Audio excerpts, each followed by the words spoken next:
2, 1. Olha, o texto para a reflexão de hoje está aqui no livro de Lucas, no capítulo 22, e eu quero que você acompanhe comigo no verso 31 e 32. É Jesus falando para Pedro e ele declara o seguinte: Simão, Simão, Satanás pediu vocês para peneirá-los como trigo, mas eu orei por você, para que a sua fé não desfaleça, e quando você se converter, fortaleça os seus irmãos. Ora, aqui nós temos um ponto muito interessante do conflito entre o bem e o mal. Satanás indo diante do Pai, indo diante de Deus, pedindo para peneirar Pedro.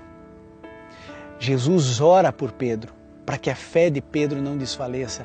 E então Jesus fala uma coisa interessante, ele diz assim: quando você se converter, fortaleça a fé dos teus irmãos.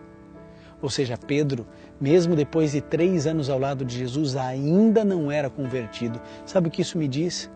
Que talvez eu e você ainda não sejamos. É claro que Pedro achava que era convertido. Aliás, ele sempre dizia: Senhor, eu vou morrer pelo Senhor. Estava sempre com Jesus, arrancou pela espada a orelha de Malcom, né? No entanto, ele ainda não havia se convertido. Jesus disse: quando você se converter, fortaleça a fé dos seus irmãos. Querido, talvez Satanás esteja pedindo hoje diante do Pai para peneirar você, a sua casa, a sua família.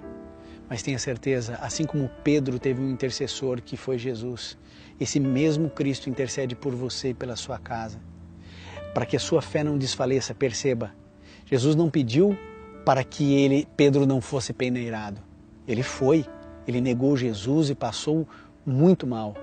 Mas ele orou: Senhor, que ele passe por essa provação, que ele não desfaleça. Fica com ele, Senhor, ajuda. E aí então Jesus olha dentro dos olhos de Pedro e diz: quando você se converter, fortaleça teus irmãos. Amigo, que Deus nos abençoe. E se passarmos por tribulações, que Deus nos ajude para que a nossa fé não desfaleça. Vamos orar. Querido Pai, permaneça conosco nas dificuldades dessa vida, que a nossa fé jamais desfaleça, que possamos estar sempre ao seu lado, em nome de Jesus. Amém. E lembre-se, amigo, está escrito: nem só de pão viverá o homem, mas de toda a palavra que sai da boca de Deus. E se o mar não abrir e o faraó me alcançar, eu não vou desistir, não vou duvidar.